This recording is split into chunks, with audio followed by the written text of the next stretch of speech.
इसके पहले हमने भारत के प्राकृतिक विभाग, भौतिक विभाग या उच्चावचीय विभाग की चर्चा किया था। जिस प्रकार से भारत का पर्वतीय भाग, पठारी भाग, मैदानी भाग, तटीय भाग अपने में विलक्षण था, ठीक इसी तरह से भारतीय अपवाह स्वरूप भी अपने में विलक्षण आभा रखता है। दुनिया में जितने प्रकार की नदियां पाई जाती है, चाहे वो पहाड़ी हो, चाहे वो पठारी हो, उसका कोई न कोई स्वरूप भारत में जरूर दृष्टिगोचर होता है। भारत में पहाड़ी नदियां मिलती हैं, भारत में पठारी नदियां मिलती हैं, भारत में मैदानी नदियां भी मिलती हैं, तटीय नदियां भी मिलती हैं। विलक्षणता के दृष्टि से भारत अपने में एक अप्रतिम उपमहाद्वीप तो है ही है। अब हम बात करते हैं आखिर ये अपवाह स्वरूप या अपवाह तंत्र है कौन सी चीज। जल जब स्थल पे प्रवाहित होता है और उसके प्रवाह का अपना एक मार्ग होता है, और जब जल उस निर्धारित मार्ग का अनुसरण करता है तो उसे हम अपवाह कहते हैं। और उसमें जब अगल बगल की और अपवाह श्रेणियां सबा के जुड़ जाती हैं तो पूरे स्वरूप को अपवाह तंत्र का नाम दिया गया है। भारत में देखें आप तो हिमालय से नदियां निकली, बड़ी नदियों में छोटी नदियां मिलती गईं, पठारों की ही दशा हुई तो उनका एक अपना एक जाल तैयार हो गया, और उस जाल को जो प्रवाह जाल तैयार हुआ उसी को अपवाह तंत्र का नाम दिया गया है। इस मानचित्र में आप देखिए तो नदियों का एक जाल दिखाया गया है। ये मानचित्र मुझे बहुत अच्छा लग रहा था, हमने इसको नेट से डाउनलोड किया। आप इसमें देखिए तो ये हमारे गंगा नदी का तंत्र है। यहाँ से लेके वैसा ये हिस्सा गंगा नदी का तंत्र है, और यहाँ आप देखिए तो हमारी ये ब्रह्मपुत्र नदी आती है, ये अपना इनका तंत्र है। इधर आप देखिए तो सिंधु नदी का तंत्र फैला हुआ है, और बीच में आप चले आइए तो नर्मदा, ताप्ती, गोदावरी ये नदियां हैं आपकी, महानदी, तुंगभद्रा वगैरह ये नदियां हैं, यानी ये पठारी भाग की नदियों का तंत्र यहाँ फैला हुआ है। तो हम अगर देखें तो हमारा भारत का जो अपवाह तंत्र है वो हम इस आधार पे तीन भागों में बांट सकते हैं। एक तो सिंधु नदी का तंत्र हुआ, दूसरा हमारा ये गंगा नदी का तंत्र हुआ, तीसरे को हम कहते हैं ब्रह्मपुत्र नदी का तंत्र कह सकते हैं, और चौथे को प्रायद्वीप नदियों का तंत्र हम कह सकते हैं। आगे आप देखिए ये भी अपवाह तंत्र का एक स्वरूप है, और ये स्वरूप देखने से लगता है कि नदियां दोनों तरफ गिरती हैं, भारत के दोनों तरफ, यानी कुछ नदियां बंगाल की खाड़ी में आके गिरती हैं और कुछ नदियां अरब सागर में जाके गिरती हैं। अब अपवाह तंत्र का अर्थ क्या हुआ, जैसा हमने अभी आपसे पहले चर्चा किया है कि निर्धारित जलमार्गों का अनुसरण करते हुए बहते प्रवाह जल को अपवाह तंत्र कहते हैं। अपवाह तंत्र जल की वह मात्रा है जो पृथ्वी की सतह पर गुरुत्वाकर्षण के प्रभाव में ढाल का अनुसरण करते हुए जलधाराओं, नालों और नदियों के स्वरूप में प्रवाहित होता है। भाई साहब, जब पृथ्वी बनी तो जिस वक्त पृथ्वी बनी थी ज्वालामुखी के उद्गार हुए, उस उद्गार से तमाम लावा, मैग्मा, राख निकले, जिस मुंह से निकला उसे ज्वालामुख कहा गया, और जब अंदर की सब गैसें बाहर आई तो गैसों के मिश्रण से ही जल बना। धीरे धीरे जल उस क्रेटर में इकट्ठा होता गया, एक मिला दूसरे से, दूसरा तीसरे से, तीसरा चौथे से, उनकी मात्रा बढ़ती गई। जब बढ़ती गई मात्रा तो कहीं न कहीं से पृथ्वी में गुरुत्वाकर्षण के नाते कुछ खिंचा हुआ, यानी ऊंचे क्षेत्र का जल ढलान की तरफ बहने लगा, तो क्रम से बहता गया, पहले नाले का रूप लिया, फिर धीरे धीरे बढ़ गया, नदी का रूप लिया, और जब कई भाग एक में मिल गए तो समुद्र गए। दूसरी स्थिति आप देख लीजिए, वर्षा का जल होता है, पानी जब बरसता है धरातल पे तो जब बरसता है तो नाली के रूप में बहने लगता है, और जब उसकी लगातार निरंतरता बढ़ती जाती है तो ही नाली बढ़ के नाले का रूप धारण कर लेती है, और फिर जब निरंतरता एक नाले में कई नाले इधर उधर से आके मिल जाते हैं तो नदी का नाम रूप धारण कर लेता है। इस तरह से उसका विकास चलता रहता है। अब अपवाह तंत्र जो विकसित है भारत में, उसके प्रकार कितने हो सकते हैं, तो एक प्रयास मैंने किया अपवाह तंत्र का प्रकार, और इसमें अनुक्रम, और ये पहला आक्रमवर्ती प्रवाह है, दूसरा अनुगामी प्रवाह है, तीसरा परवर्ती अपवाह है और खंडित अपवाह है, और चौथा अंतःस्थली प्रवाह है। इसके माध्यम से भारत में विकसित प्रवाह के स्वरूप को दिखाया गया है। अब आप देखिए, तो पहला मैंने कहा था धूमाकृति अपवाह था। धूमाकृति माने धूमाने पूछ जानते हैं, जैसे ये सहायक नदी है और ये नदी की मुख्य धारा थी। अब मुख्य धारा जब ऐसे प्रवाहित होके आई तो तमाम सहायक नदियां इसमें आके मिलती गई, तो इससे जो अपवाह का स्वरूप बनता है उसे हम धूमाकृति अपवाह कहते हैं। दूसरा जालीनुमा अपवाह है। अब जालीनुमा अपवाह में जैसे ये हमारा एक चट्टानी यानी एक क्षेत्र है जिसमें तमाम तरह की चट्टानें विकसित हैं। अब इन चट्टानों में कटक बन जाते हैं ना, कुछ रंध्र बन जाते हैं, कुछ गहरे क्षेत्र बन जाते हैं, तो उसमें से जब जल का प्रवाह चलता है और क्रम से चलता रहता है, एक में दूसरी श्रेणी आके मिलती रहती है, तो इसे एक जालीनुमा तैयार हो जाता है, जिसे जालीनुमा अपवाह कहा जाता है। आयताकार अपवाह आप समझ ही रहे हैं कि समतल धरातल पे क्षेत्रों से आके सहायक नदियां उसमें मिल जाती हैं और आयत के स्वरूप में उनका प्रवाह निरंतर जारी रहता है। आरी प्रवाह होता है जब ऊंचे शिखर से नदियां कई दिशाओं में निकलती हैं और जिधर उन्हें ढाल मिलता है उधर प्रवाहित होके और वो अपने विश्राम बिंदु की तरफ चली जाती हैं और छोटी छोटी सहायक नदियां बीच बीच में मिलती रहती हैं। इस तरह से जो अपवाह विकसित होता है उसे हम आरी अपवाह का नाम देते हैं। और अब देखें, अगर हम भारत के अपवाह तंत्र का वर्गीकरण करें, जैसा अभी शुरुआती दौर में हमने कहा था, तो एक लंबा क्षेत्र है। अब अगर हम इसके अपवाह तंत्र का वर्गीकरण करते हैं तो 3 भागों में बांटते हैं। पहला भाग हमारा हिमालयी प्रवाह है, दूसरा प्रायद्वीपीय प्रवाह है और तीसरा अंतः प्रवाह है। हिमालयी प्रवाह का आशय कि हिमालय से जो नदियां निकलती हैं जिनका संबंध हिमालयी क्षेत्र से होता है उसे हम हिमालयी प्रवाह कहते हैं। अब हिमालयी क्षेत्र से निकलने वाली नदियों में सिंधु नदी है, सिंधु नदी में तमाम नदियां आके मिलती हैं तो उन्हें सिंध अपवाह कहा जाता है। दूसरी गंगा नदी है, गंगा नदी में जो तमाम सहायक नदियां आके मिलती हैं सबके सम्मिलित नाम को गंगा अपवाह कहा जाता है। और तीसरा ब्रह्मपुत्र है, ब्रह्मपुत्र में जो नदियां आके मिलती हैं उनके सम्यक जाल को हम ब्रह्मपुत्र प्रवाह कहते हैं, अपवाह कहते हैं। इसके बाद प्रायद्वीपीय प्रवाह है। प्रायद्वीप प्रवाह में मैंने अभी आपसे चर्चा किया था कि 2 तरह की नदियां हैं। कुछ तो नदियां आके बंगाल की खाड़ी में गिरने वाली नदियां होती हैं और कुछ अरब सागर में गिरने वाली नदियां होती हैं, इसलिए 2 भागों में बांटा गया है।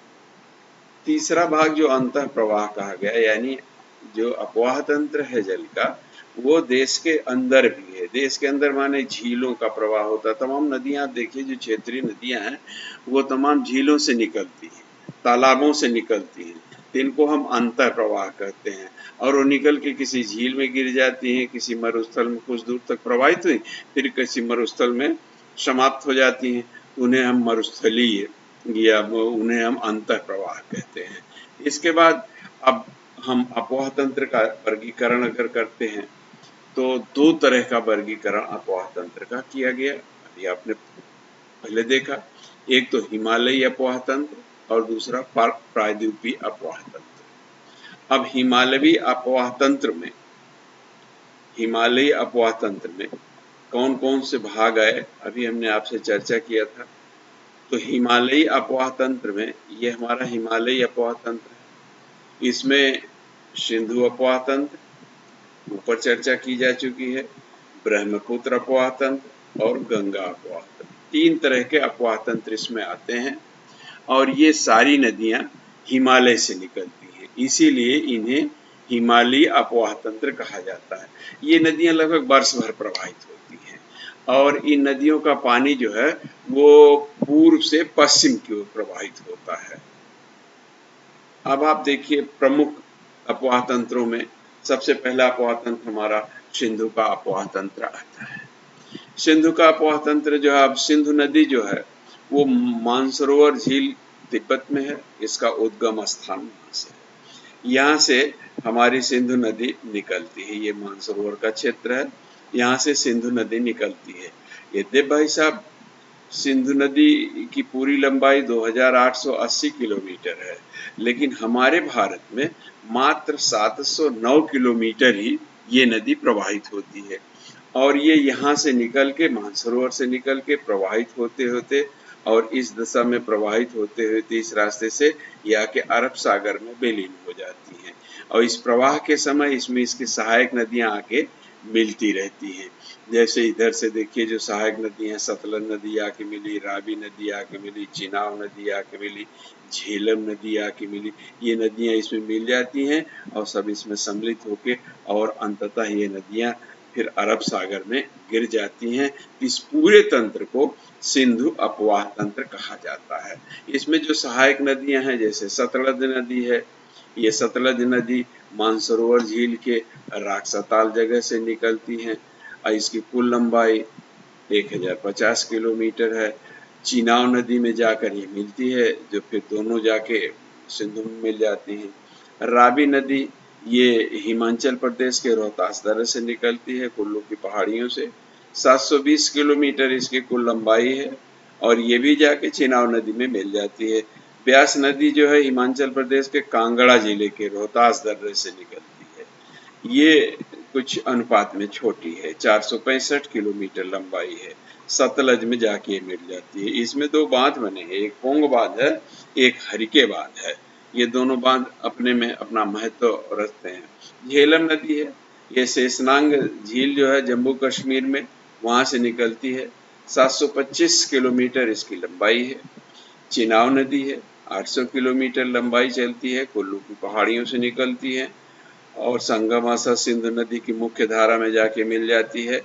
एक समझौता हुआ था 1960 ईस्वी में, भारत और पाकिस्तान का एक समझौता हुआ था। अभी हमने शुरुआती दौर में बताया था ना कि हमारे इस जो सिंधु नदी का तंत्र है इसका केवल 709 किलोमीटर हिस्सा ही भारत में प्रवाहित होता है, बाकी 2880 किलोमीटर का हिस्सा ये पाकिस्तान यानी ये पूरी लंबाई है लेकिन 700 कुछ भाग ही भारत में प्रवाहित होता है। तो इसका मतलब है कि पाकिस्तान का आधिपत्य जाते हैं, शेष भाग पाकिस्तान में जाता है। तो एक समझौता हुआ था 1960 ईस्वी में भारत और पाकिस्तान के मध्य। उस समझौते के आधार पे सिंधु और उसकी सहायक नदियों का मात्र 20% जल का प्रयोग ही भारत करता है, बाकी पाकिस्तान करता है। यद्यपि ये सिंधु नदी तंत्र विश्व का सबसे विशाल सिंचित क्षेत्र वाला तंत्र है। भारत और पाकिस्तान दोनों मिला के लगभग 125 लाख हेक्टेयर भूमि की सिंचाई इससे होती है। अगला अपवाह तंत्र जिसको सुनने में, कहने में, समझने में, पढ़ने में बड़ा सुख मिलता है, हमारा गंगा अपवाह तंत्र है। भारत में गंगा को केवल नदी नहीं माना जाता है, इसकी अपनी एक कहानी है। तमाम प्राचीन कहानियां हमारे देश में प्रचलित हैं। भगीरथ जी थे, अपने पूर्वजों को, पुरखों को तारने के लिए गंगा नदी को धरती पे लाए थे। अलग अलग बातें हैं, हमको भौगोलिक दृष्टि से इसका अध्ययन करना है।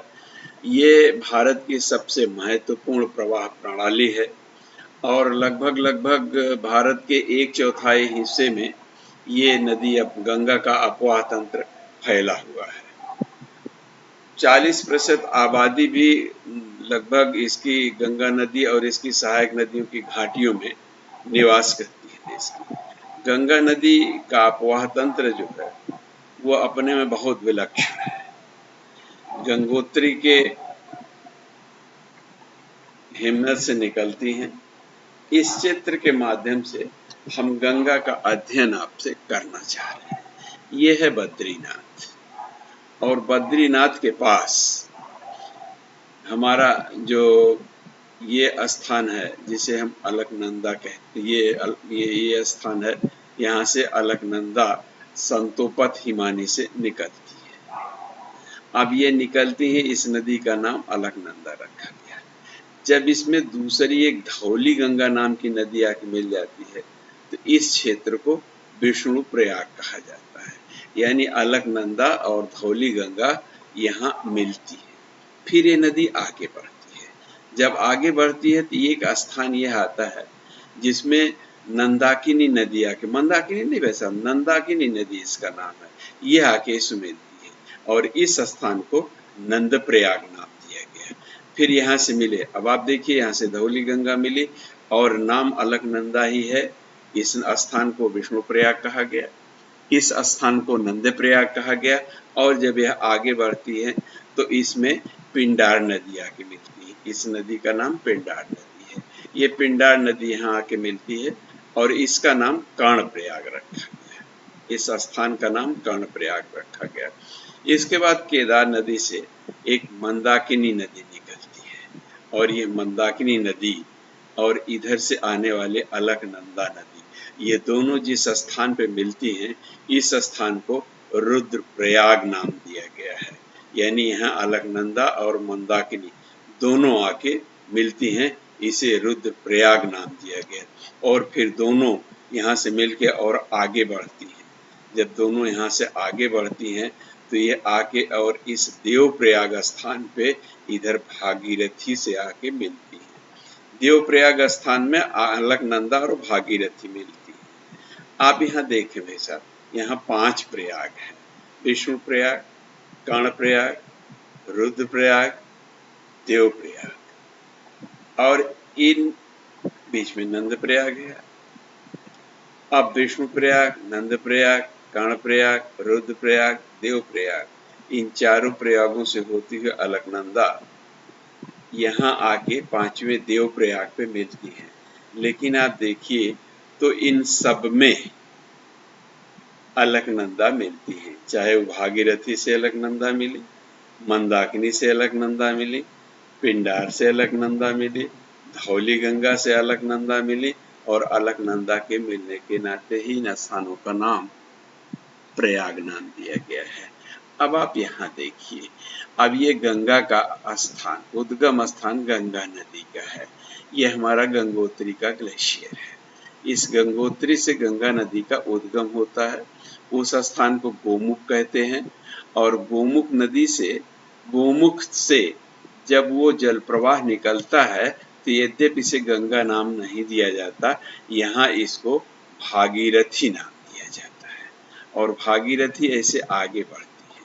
जब ये आगे बढ़ती हैं तो टिहरी के पास इसमें भील गंगा एक नदी आके टिहरी के पास मिलती है और यहाँ टिहरी बांध बना है। तो जहाँ भागीरथी में भील गंगा नदी आके मिलती है, फिर ये दोनों एक साथ प्रवाहित होते हैं और देवप्रयाग में अलकनंदा से आके मिल जाती हैं। फिर यहीं से इस नदी का नाम गंगा नदी पड़ा है और फिर ये गंगा नदी प्रवाहित होते हुए ऋषिकेश से आगे चल के हरिद्वार में आती हैं, जिसे हरद्वार कहा जाता है। यानी भगवान शंकर का द्वार कहें या भगवान का द्वार कहें, जो भी कहें, फिर यहीं से यह नदी मैदानी क्षेत्र में बहती है और मैदानी क्षेत्रों की तमाम छोटी बड़ी नदियां इसमें आके मिला करती हैं। यहीं से आप देखिए तो ये है यमुनोत्री है, यमुनोत्री से यमुना नदी निकलती है और इस यमुना नदी में हिमालय क्षेत्र में यमुना नदी की सबसे बड़ी सहायक नदी टोंस नदी कहा जाता है, जो इसमें आके मिलती है और फिर यहाँ से यमुना नदी प्रवाहित होते हुए मैदानी क्षेत्र में आती हैं और आप जानते हैं प्रयाग में जाके फिर गंगा से मिल जाती हैं। अब प्रयाग के समीप यमुना, गाजीपुर के समीप, अब गाजीपुर के समीप गोमती, छपरा के समीप घाघरा तथा पटना के समीप सोन नदी गंगा में मिलती है।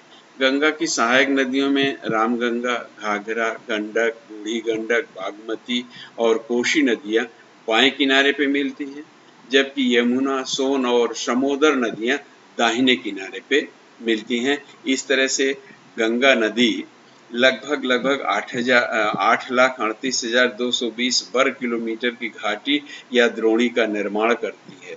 ये भारत की सबसे बड़ी नदी घाटी है। गंगा नदी का डेल्टा विश्व का सबसे बड़ा डेल्टा माना जाता है।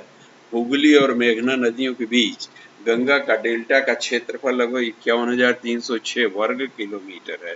गंगा नदी की कुल लंबाई 2,510 किलोमीटर, कहीं कहीं 2,520 मिलता है, तो थोड़ा बहुत अंतर इसमें मिलता है। इसकी कुल लंबाई है, जबकि भारत में इसकी कुल लंबाई 2,071 किलोमीटर है।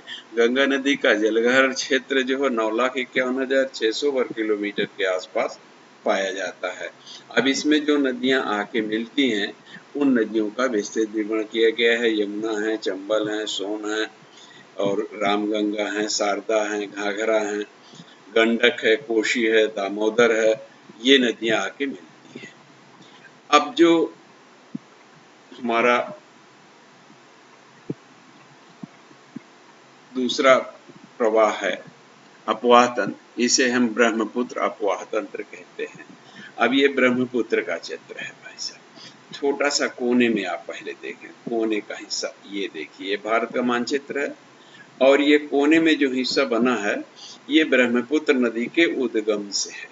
ब्रह्मपुत्र नदी निकलती है और वो आंशिक ग्लेशियर है। आंशिक ग्लेशियर से निकल के और यहाँ से प्रवाहित होते हुए और यहाँ प्रवाहित होके फिर ये असम में प्रवेश करती है और असम से प्रवेश करके वहाँ से प्रवाहित होती हुई तमाम सहायक नदियों को अपने साथ मिलाती हुई और फिर ये नदी अरुणाचल प्रदेश में आ जाती है। और सॉरी, अरुणाचल प्रदेश नहीं, ये फिर वो अरुणाचल प्रदेश नहीं, ये अभी अभी बता रहा हूँ। यहाँ आके और ये फिर नदी हमारी चली जाती है, पश्चिम बंगाल में आके ये मिल जाती है। अब ये नदी का उद्गम स्थान तिब्बत के कैलाश पर्वत से ब्रह्मपुत्र नदी का होता है और आगे बहते हुए ये नामचारवर्ता पर्वत के पूर्व दिशा में हिमालय के समानांतर प्रवाहित होती है और प्रवाहित होके अरुणाचल प्रदेश, जिसको अभी मैं थोड़ा सा कंफ्यूज कर रहा था, कंफ्यूज तो नहीं कर रहा था, नाम मुंह में नहीं आ रहा था। ये यहाँ से असम से होके अरुणाचल, ये इस प्रदेश में अरुणाचल प्रदेश में आके प्रवाहित होती हुई और फिर ये चली जाती है हमारे पश्चिम बंगाल में मिलती हुई और गंगा के डेल्टा भाग में मिल जाती है, जहाँ ये डेल्टा का निर्माण करती हैं। ब्रह्मपुत्र नदी जो होती है, इसमें ब्रह्मपुत्र नदी की तमाम प्रमुख सहायक नदी है, जैसे मनास नदी है, मटेली है, सुबनसिरी नदी है, लोहित है, आदि अनेक नदियां हैं। अब इसके बाद हमारा जो हिस्सा आता है वो प्रायद्वीपीय अपवाह तंत्र है। प्रायद्वीपीय अपवाह तंत्र में दो तरह के अपवाह तंत्र की चर्चा हमने आपसे किया था। कुछ तो अपवाह तंत्र जो नदियां प्रवाहित होकर बंगाल की खाड़ी में गिरती हैं और कुछ नदियां प्रवाहित होती हुई अरब सागर में आके गिरती हैं। इसमें दो प्रकार की नदियों का विभाजन हमने किया था, जैसे ताप्ती हुई, नर्मदा हुई, माही हुई, ये नदियां अरब सागर में आके मिलती हैं। महानदी हुई, कृष्णा, कावेरी, गोदावरी, ये नदियां बंगाल के खाड़ी में मिलती हैं। तो इस आधार पे इसे प्रायद्वीपीय अपवाह क्रम को दो भागों में बांटा जाता है। प्रायद्वीपीय अपवाह क्रम को पहला पूर्वी अपवाह वाली नदियां और दूसरा पश्चिमी अपवाह वाली नदियां, दोनों क्रम में बांटा गया। पूर्वी अपवाह नदियों में सीधी सी बात है कि वो नदियां जो पूर्व की ओर प्रवाहित होती है, बंगाल की खाड़ी में गिर जाती है। इसमें प्रमुख नदी हमारी महानदी है, गोदावरी है और कृष्णा है, सुवर्णरेखा है, ब्राह्मणी नदी आती है, बैतरणी है, पेनार है, कोनारी है, ताम्रपर्णी है। इसके बाद ऐसी कुछ नदियां हैं जो पश्चिम दिशा की ओर प्रवाहित होती हुई अरब सागर में जाके गिरती। इसमें से नर्मदा, ताप्ती ये प्रमुख नदियां हैं। लूनी, साबरमती, माही ये नदियां भी हमारे पश्चिम में अरब सागर में आके मिल जाती हैं। संक्षेप में हमने एक प्रयास किया है कि पूर्व से प्रवाहित होने वाली नदियां कौन कौन सी? माही, गोदावरी, कृष्णा, कावेरी, बैतरणी, सुवर्णरेखा, ब्राह्मणी, ताम्रपर्णी नदियां ये पूर्व की ओर बहती हैं और पश्चिम की ओर नर्मदा, ताप्ती, लूनी, साबरमती, माही आदि नदियां पश्चिम की ओर बहती हैं। अब देखिए, आप पूर्व से प्रवाहित होने वाली नदियां, ये नदियां डेल्टा नहीं बनाती हैं, लेकिन जो नदियां बंगाल खाड़ी में जाके गिरती है ये नदियां डेल्टा बनाती हैं। और ये पश्चिम प्रवाह वाली नदियां डेल्टा बनाती हैं, जबकि पूर्व प्रवाह वाली नदियां डेल्टा नहीं बनाती हैं। पश्चिम प्रवाह वाली नदियां अरब सागर में जाके गिरती हैं और पूर्व प्रवाह की नदियां जाके बंगाल की ये नदियां बंगाल की खाड़ी में जाके गिरती हैं। ये हमारे कुछ प्रायद्वीपीय हिस्से की रही।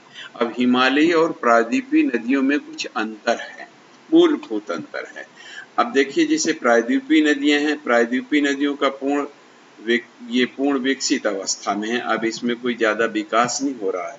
जबकि हिमालय की जो नदियां हैं वो आज भी नए सिरे से अपना विकास कर रही हैं। जैसे हिमालय हमारा अभी विस्तार कर रहा है, ऊंचाई बढ़ रही है, क्षेत्र बढ़ रहे हैं, अपरदन या अवसादी चट्टानों का विस्तार हो रहा है, तो उसी अनुपात में यहाँ पाई जाने वाली नदियां भी अपना विकास कर रही हैं।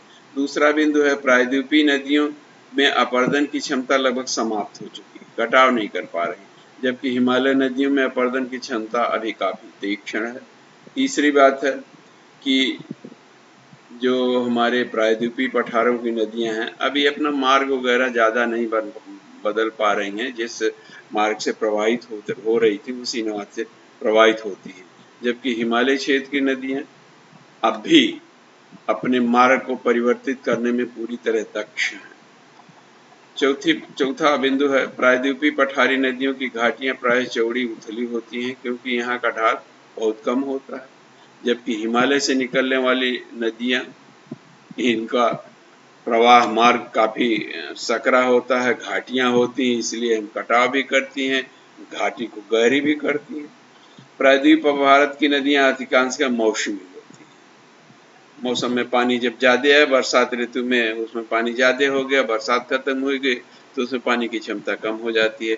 और हिमालय से निकलने वाली नदियां चूंकि ग्लेशियर से निकलती हैं, ये नदियां सदाबहार होती हैं, इनमें कभी सूखती नहीं है। ये जरूर है कि बरसात में कुछ अंतर पड़ जाता है, बाढ़ आ जाती है, इनमें क्षेत्र का विस्तार हो जाता है, फैल जाती हैं, पानी का बहाव तेज हो जाता है, लेकिन वर्ष भर प्रवाहित होती है। प्रायद्वीपीय नदियां कम गहरी होती हैं और ये मौसमी होने के कारण इसमें किसी तरह का यातायात नहीं हो सकता है, जबकि हिमालय से निकलने वाली नदियां तेज प्रवाह की होती हैं, अधिक गहराई होने के नाते इसमें यातायात भी किया जा सकता है। इस प्रकार इन दो नदी प्रणालियों को अपना अपना पृथक स्थलाकृतिक स्वरूप है और पृथक पृथक अपवाह प्रणाली है, इसलिए दोनों को अलग अलग रूपों में परिलक्षित किया गया है। ये संक्षेप में भारतीय अपवाह तंत्र के बारे में बातें थी। यद्यपि देखें, भारतीय अपवाह तंत्र बहुत विशाल है, इसके बारे में बहुत संक्षेप में या कुछ बिंदुओं में चर्चा करना कठिन काम है। पाठ्यक्रम की दृष्टि से महत्वपूर्ण बातों की चर्चा आपसे की गई। धन्यवाद।